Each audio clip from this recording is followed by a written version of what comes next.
In this cook, I'm going to show you how I cooked the supermarket bought brisket, and even though it wasn't perfect, my goodness, it tastes good.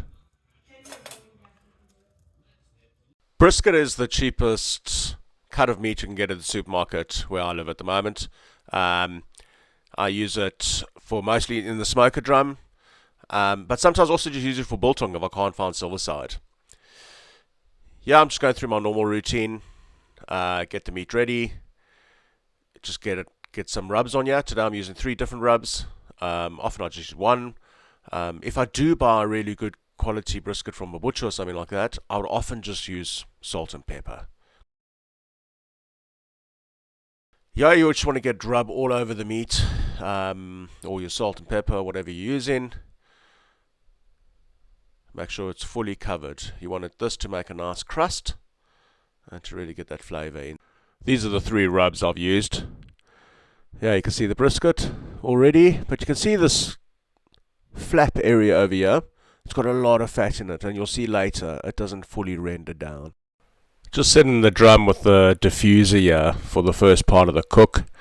Just using normal method. Got some charcoal down in the bottom basket, and then I use a full lit chimney on top.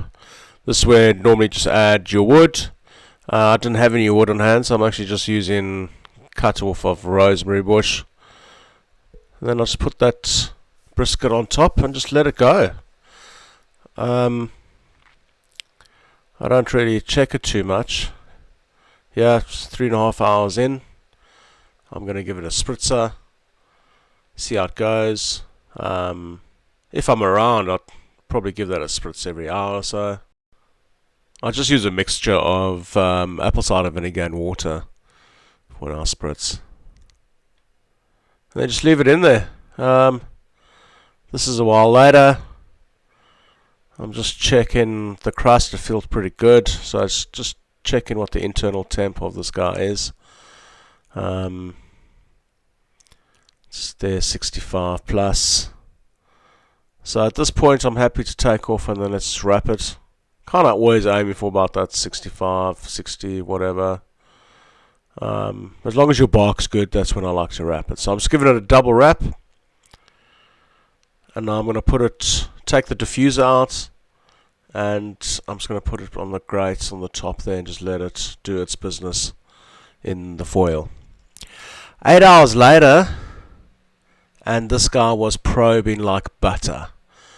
I like to try and get it to about 200, 205 degrees Fahrenheit, but we were getting really hungry. And this is what happens when you don't start your meat early enough. But anyway, we've wrapped it up. I've let it rest. Try to let it rest for at least an hour. This time I got an hour 15 minutes out of it. And just look at it fall apart there. It is just so juicy. The flavor of that bark is really great. Really intense. And you can see there the big piece of fat in the center there. If I kept it going for a while, they would have probably cooked out, but you can still see it's perfect. It's just, the meat is just so juicy.